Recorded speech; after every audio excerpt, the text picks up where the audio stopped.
Um, Tanner Mordecai.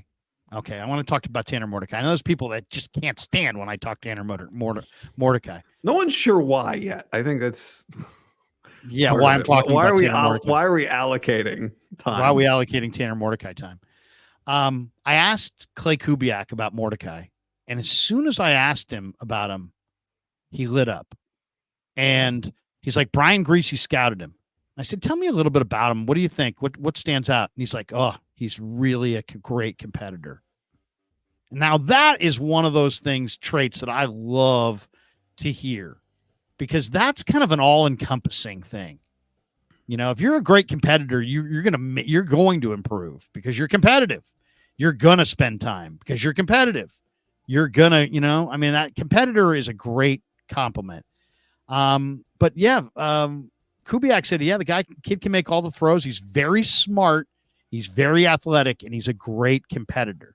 And he's improved already, or he says he's impressed with how he's learning the offense. And then he just said he's a good football player. Then I had a chance to talk to Greasy. And since he had mentioned that Greasy scouted him, and we know that Greasy scouted Brock, I asked Greasy about him. Tell me about Tanner Mordecai. And he's like, first thing he says, it's early, which is kind of like saying, whatever I'm going to say next, don't overinflate it. It's early, take it for what it's worth, kind of a thing. But he said he's got a lot of ability. And then he immediately said, I had a great conversation with Luke Fickell, his coach at Wisconsin, about Mordecai.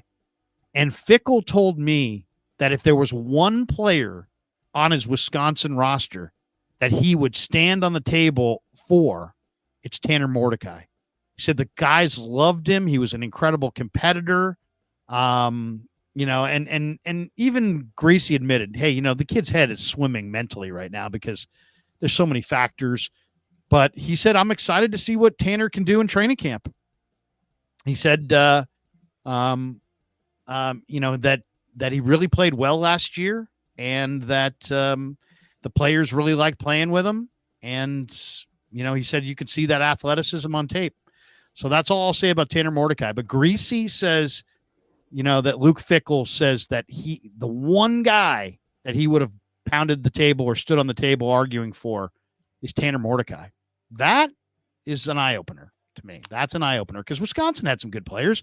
They had Braylon Allen. They had some good. They had didn't they have Tanner Bortolini or whatever, the center, and they had some good players. I mean, Wisconsin's got players in the draft every year. The fact that the head coach was that fired up about a guy who, it wasn't like he recruited the kid out of high school and he's friends with his parents. The guy played 1 year at Wisconsin, but he really finished strong.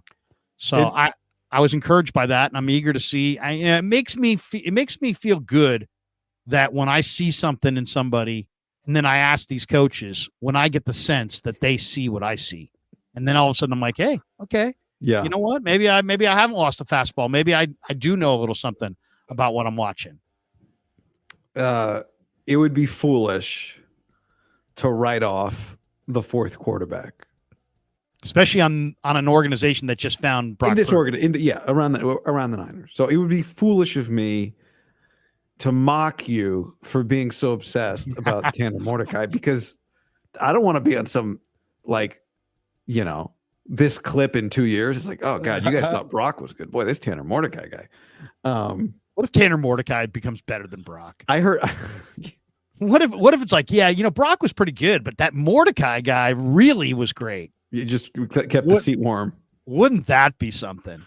If the Niners, I'll say this, if the Niners hit on Tanner Mordecai and he's good, I kind of think that Brian Greasy's stock as a quarterback, I don't want to say whisperer, but at least a quarterback identifier.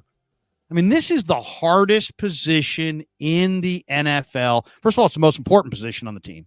Second of all, it's one of the hardest positions to scout. I mean, look at the Trey Lance draft. Look at those guys. Now look at the failure record of the first round quarterbacks in the last 25 years. If you actually can identify day 3 undrafted free agents that can come in and play good NFL football at the quarterback position, that might be, your ticket to riches in the NFL. I mean, I'd pay Brian Greasy a bonus just for that skill alone. I don't care if he develops the quarterbacks after that. I mean, if you can identify day 3 and after the draft quarterbacks that can play in the NFL, my God, that's worth gold. Yeah, I mean, it's a matter of time before Greasy is really a head coach candidate if the Niners continue to have success. If Purdy continues to have success, there's no question about that. Yeah,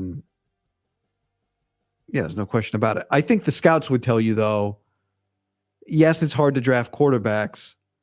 None of us had Zach Wilson as the second best player in the draft or Trey Lance as the third best player in the draft. But there's just an inflation when it comes to the GM actually drafting the position. Yeah.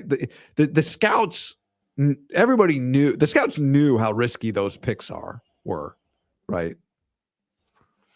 No doubt. The other interesting quote that I got to throw to you, we were talking to Brandon Staley. Seems like a nice guy. He says he reads books to try to learn and become a better coach. And somehow somebody asked him about Brock, and he said, I really know Matt Campbell really well, the head coach at Iowa State, Brock's former head coach. And his first comment that he says, he's like, I really like Matt Campbell. We're good friends. And then he immediately rips his program of this guy that he claims that he loves. He's like, not a lot of pros come out of there. I'll tell you that, Well, that's a compliment to Matt Campbell. Like it is, but it also is kind of a rip on his recruiting, I guess. But then he said, he talked about Purdy for a second, and he said Brock Purdy lifts the entire team. He's a gym rat who lifts up the team by how he prepares for games and the level of effort and intensity that he goes about his preparation sets the tone for the entire team. I thought that was an interesting kind of appraisal of Purdy from afar, from a guy who, who's a defensive guy, and he was a very well developed thought he had on Purdy, and I would agree. I think there's a lot of times there on Thursdays where we're supposed to interview Purdy and we're waiting for like a half hour. People are like getting kind of frustrated, like, where the hell's Purdy? And it's like, you know what? This guy's doing meetings and he's trying to figure out how to win on Sunday, and he's really dedicated. So yeah, sometimes those meetings last a long time and we don't get to talk to him till 4:30, 5:00 or something like that. And then the rest of us are staying in 680 traffic. But you know what? I'd rather wait in traffic on Thursday night than have a quarterback be in there at 3:15 who can't play it. They get home early to review shitty football. Exactly. I like that. Playing the position is clearly one of the hardest things to do on earth at a high level, right? But that comment from Brandon Staley is interesting because being a leader in any organization filled with people that are also have leadership qualities, probably think of themselves as leaders and can smell bullshit a mile away, is also a really unique skill. I was watching Jim Tressel has a podcast. The sweater vest. Yeah, it's called It's All About the Team. And he had Ryan Day, the coach of Ohio State, on. And, they're just talking about team building. And Ryan Day was an NFL assistant. I think, was he with Chip with the 49ers? I think he might have been. He was with Chip in the NFL. I think he was. Yeah. So that's right. He was I think he was the Niners quarterbacks coach. And he was just talking about how, the difference between, they were both talking about this, the difference between the NFL and college, one of them, is that the NFL players have been coached a lot more than college players have been coached. They've seen a lot of coaching. They are much more in tune with this guy can't help me or this guy can't help me. And the same applies to, quarterbacks. The guys that play with a quarterback by the time they've gotten in the NFL have played with a lot of quarterbacks. And quarterbacks not all, but mostly kind of want to be the leader, Like, that's part of the position. It's like, you're the dude. The meeting don't start till you walk in, right? And that's a lot of pressure. That's a lot of pressure. So I don't know. From Brandon Staley, does he really know? Was it just lip service? I don't know. But whether Brandon Staley said it or nobody said it, the evidence has kind of been here now. How great of a player is Brock going to be? I don't know.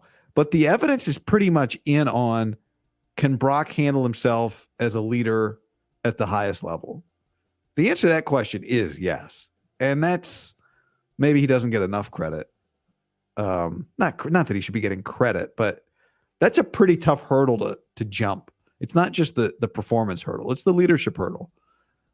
We saw it with Trey. Like, it's a tough team to just walk into and get to take over, be one of the leaders. And Purdy's done that. And I think watching him talk. And he did it incredibly fast. He did it very quickly. But I thought watching it, he looked more comfortable. He sounded more just sure. I think we're going to see him come out of his shell a little bit, just from like a press conference. Not that most fans care, but you do get some good insight from a guy when he stands at the mic and talks. And I think we're seeing him evolve a little. I think we've seen it. We saw it the other day. I think we're getting a little more confident, a little more comfortable. And part of it is he hasn't spent this whole offseason trying to learn to throw again. So as someone who just had to learn to talk again is learning, the work in progress. It sucks. Takes you out of your zone. And he looks to me like he's in a pretty good spot right now, just with everything going on. He's pretty confident. He's a pretty confident guy. He said something to me a couple weeks ago at one of the pressers when I said, how would you evaluate how you played in the Super Bowl? Right.